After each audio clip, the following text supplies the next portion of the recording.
You are listening to the E2C Network, where the Auburn family speaks. Hello and welcome to War Horses, the only college equestrian podcast that's going to get you caught up and ready for the spring equestrian season. I am your host, Auburn Elvis. Let's talk about some college equestrian. Fall recap. So as you may know, equestrian is one of those sports that it spans 2 semesters. The fall portion basically runs along with football season, and the spring portion runs from about now until the national championships in mid-April. We had 9 weeks of competition in the fall, and we'll have 7 weeks of regular season competition in the spring, plus a week of conference tournaments, and then a week for the national championship tournament. So when we get started, it'll be week 10 of the season, and week 10 is coming up. So to get you ready, I'll go through the current rankings of the top 10 and summarize how these teams did in the fall. I'll also single out some riders on the teams that led the way. I've got to make an edit here. Now, this is one of those things that it sounds like such a great idea at the time, but then once you get into it and start doing it, you're just like, oh, this isn't very fun. And if you remember from when we started back in week 1 of the fall, one of the things I wanted to do this year was make sure that I was having fun with all this, so anything that isn't fun, I'm just not going to do. So I got through a couple of the teams and I was like, I don't want to do any more of this research. So I stopped, and I'm not going to do it. So I'll do a couple of the teams who their most valuable riders are up to date, but then at some point I'm just going to stop doing it because, that's the way it is. That's what you get sometimes. Anyway, back to the show. Now, for you folks who are new, whenever we're talking about the riding here, we're basically talking about 2 different types. First, you have the jump and seat disciplines, which is the fancy English riding. And then you also have the Western discipline, which is where the girls dress up like cowgirls. So, let's get into it. Now, we're going to do these teams in reverse order to build the drama. At number 10, we have UC Davis. The Aggies started off with a home win over South Carolina, then they dropped a couple of meets to TCU and SMU. They beat South Dakota State on a neutral site, but they fell to Delaware State that same weekend. Now, the Aggies are led by juniors Sierra Gunnarsson and Tiesa Anasted, who are both undefeated in equitation on the flat. They have some other good riders here and there, but since those ladies are undefeated, they are the ones who get the shout out here today. Now, looking ahead, UC Davis's spring schedule starts off with a tough neutral site meet against Oklahoma State. Then they have a showdown with ECAC foe UT Martin on the road. They'll also ride against Fresno State home and away, plus they'll host Baylor. Right now, the Aggies are outside of that top 8, and if you recall, only the top 8 are the ones that go to that national championship tournament down in Ocala. So, for UC Davis to keep moving up, they're going to need to beat UT Martin this spring and probably upset Fresno State at least once just to move up into those top 8 before conference tournament time. Now, continuing on, number 9, UT Martin. The Skyhawks started off the fall kind of slowly. They fell to Baylor and Delaware State early, but then they rebounded in a big way with a 9-6 neutral site upset of SMU. They added a win against South Dakota State, but then they fell to Texas A&M in their final weekend of the fall. Looking at some of their top riders, on the jumping seat side, UT Martin is led by sisters Kelby and Haley Kane. Kelby is a senior who was perfect in equitation over fences in the fall, and then she won 66% of her rides on the flat as well. Junior Haley went 66% in equitation over fences. Another jumping seat rider, Julia Gilman, was nearly perfect on the flat, winning 83% of her rides in that event. In the Western events, freshman Kate Davis has been tearing it up in reining, winning 80% of her rides over there. Now looking at their spring, the Skyhawks are just outside of that top 8 teams that are going to go down to Ocala, so they're going to need to get some more wins against a super tough spring schedule. They'll travel to SMU this weekend and also ride against Delaware State and TCU. They'll want to beat at least one of those teams to stay high in the rankings. Later in the spring, they're going to face some tough teams like Oklahoma State and Georgia, but will still have a chance at gaining some wins against teams like UC Davis and South Dakota State. So we'll keep an eye on that. Our next team is at number 8, Delaware State. The Hornets had a good fall season. They opened the fall in a pair of jump and seat only meets that don't count towards their overall record, and they split a pair of meets against their ECAC conference foes. They defeated UT Martin at home but dropped a close home meet to SMU. They didn't look real great in a pair of jump and seat only meets, but the Hornets finished strong, beating UC Davis and South Dakota State at home to end the fall season. On the jumping seat side, the Hornets are led by freshman Olivia Brown and sophomore Victoria Croissant. Maybe it's Croston. Anyway, Brown has won 75% of her rides in equitation over fences, and Croston has won 65% of her equitation on the flat rides. On the western side, Delaware State boasts a very strong horsemanship squad led by freshman Anelia Cortina, who was perfect in the event this fall. Their reigning squad also has performed well this fall, led by junior Amber Van Segbrook and senior Grace Wilson, each of who has won 75% of their rides. Now, when we look at the Hornets' spring schedule, they have a very tough schedule ahead of them in the spring. They go on the road for every meet. That's pretty rough. So, you figure upsetting SMU or Auburn is probably going to be too much to ask of them, but maybe Delaware State could get a win over a floundering TCU this weekend, possibly. Or maybe, even against winless South Carolina later on in March. So we'll have to keep an eye on that as well. But they really do need some wins so that they can stay in that top 8. Now the next team we're going to look at is number 7, Fresno State. The Bulldogs started off the fall hot with wins over South Carolina and TCU at home, but then things got a lot tougher when they faced Georgia, Auburn, and Oklahoma State, losing all 3 of those. They split a pair of beats against SMU, and then they ended the fall with a loss to Baylor. The Bulldogs will need to make the most of their 5 spring meets if they want to stay in the top 8 that's going to travel down to Ocala. The road trip to TCU that's coming up is winnable, but their trip to Oklahoma State the next day is probably going to be too tough. After those, they have a pair of meets against UC Davis with a home meet against Baylor in between those. Fresno State really needs to get some wins from TCU and UC Davis, and if they could upset Baylor or Oklahoma State, then they'll almost certainly remain in that top 8. On to number 6, SMU. The Mustangs started off the fall with a stunning upset at the hands of UT Martin, and that means they got upset. They did not upset UT Martin. But they rebounded by beating TCU at home, and then they lost to Auburn and Georgia. Then they defeated UC Davis on the road. They split a pair of meets against Fresno State, but then they upset Oklahoma State at home, and that was crazy. Now, looking ahead to their spring, that schedule is actually a lot more favorable for them because they are not going to leave Dallas until their conference tournament.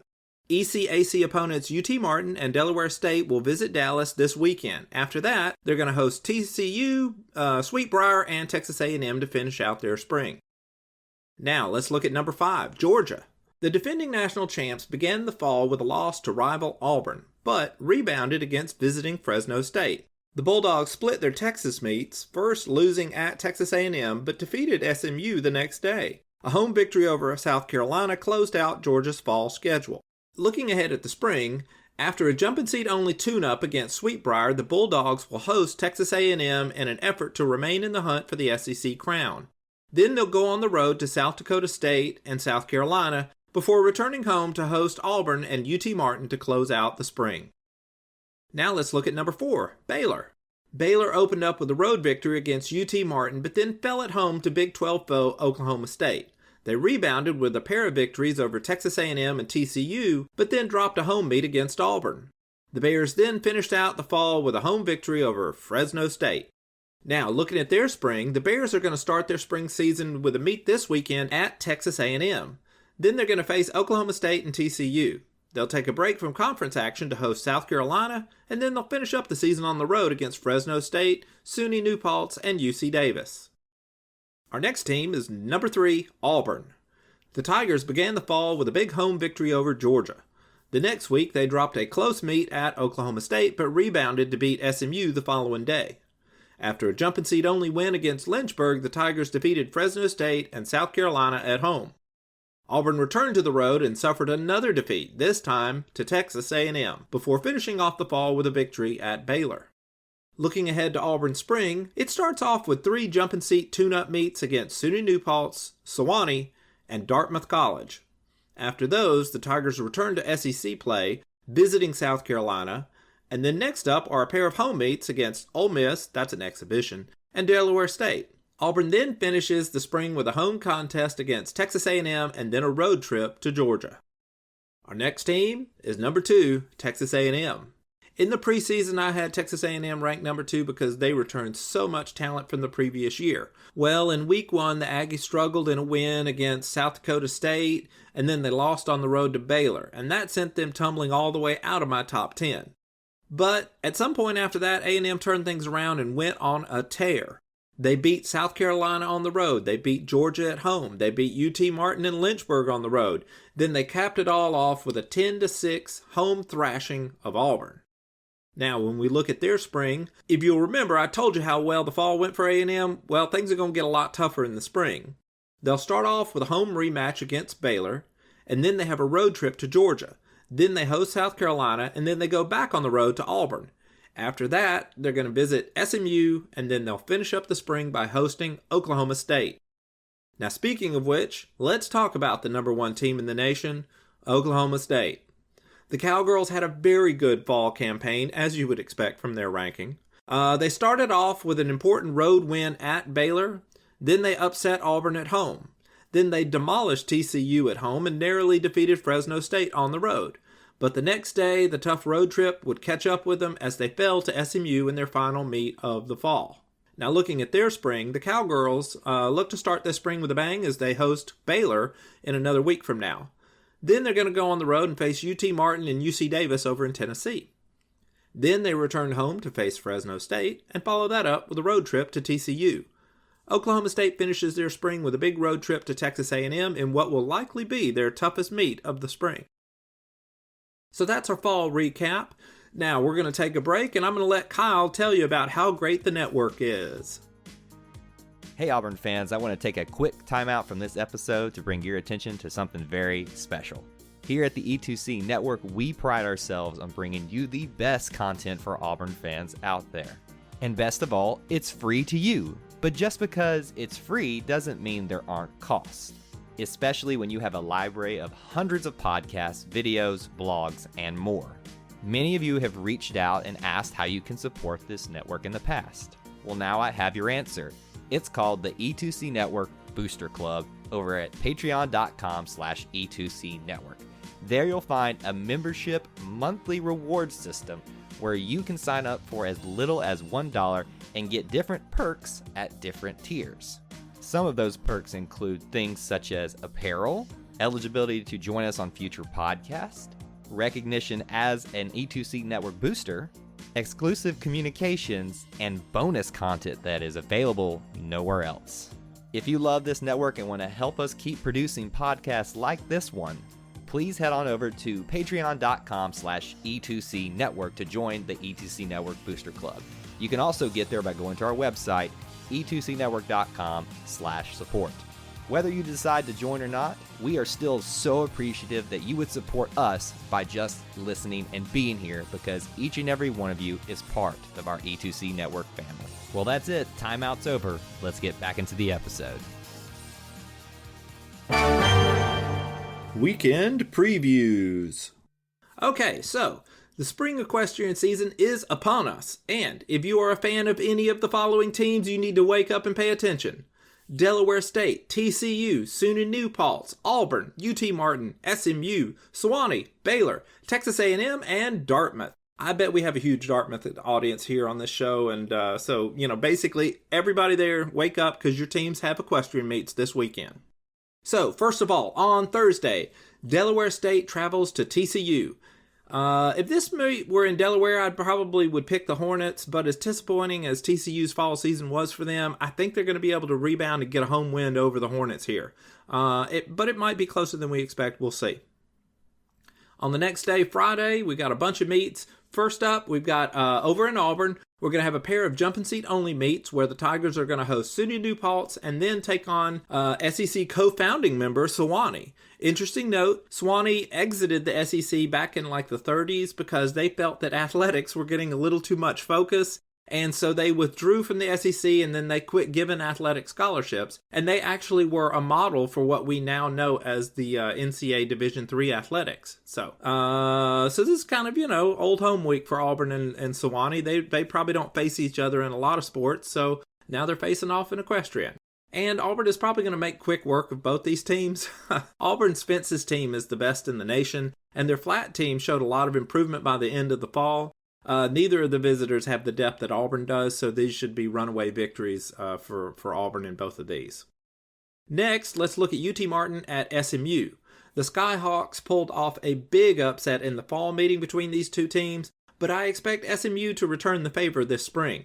That other meet was a 4-on-4 meet, and assuming that this one is 5-on-5, that should allow SMU's depth to be brought to bear. I think the Mustangs will win, probably getting at least 12 points.